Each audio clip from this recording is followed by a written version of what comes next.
और मकर तार का खेल कांगना अलल ध्यान दचा के। अब कांगना खेलते हैं ना, जैसे यहाँ एक मोटा बांध दिया, दूसरा मोटा बांध दिया नाड़ा, और कई गांठ ला दे, फिर नो कहेंगे वो देवर खोल लेगा इसने, कांगना खेल रहेंगे ना खुल जा, उबरण के फंड होया करना लंबा चौड़ा सिस्टम। तो परमात्मा कहते हैं अब मकर तार का खेल कांगना, छूट ना जाते हैं, छूट गया वो हार जाएगा।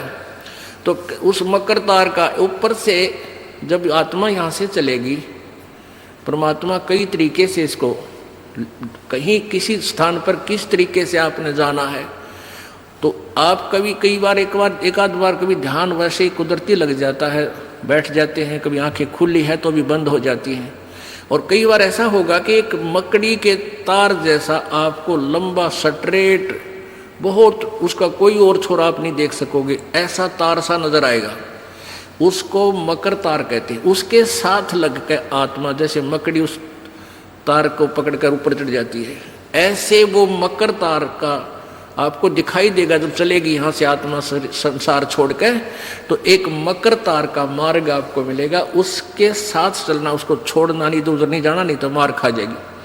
तो ऐसे ही वो कांगड़ा खेलते हैं, जब दोनों और दाव लगा देते हैं, तू खोल गया तो तू हार गया, हारगी, तो ऐसे अपने अपनी जबरदस्ती से उसको पकड़ लेना है उस मकर तार के, उस मकर तार को।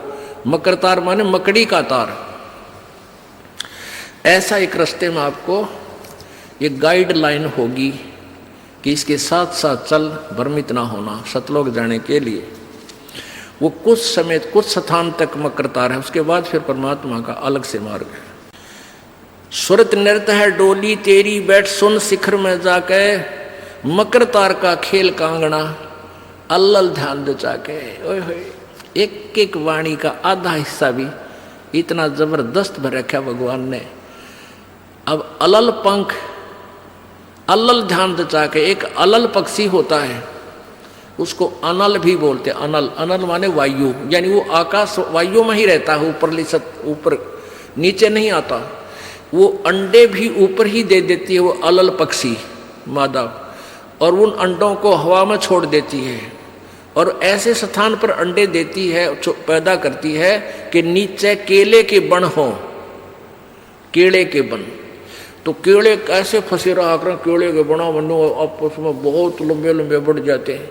तो वहाँ आकाश से वो अलल पक्षी बहुत लंबा चौड़ा होता है, वो कम से कम भी सैकड़ों फुट लंबा और 50 फुट की चौड़ाई होती है। इतने बड़े बड़े पर होते हैं उसके,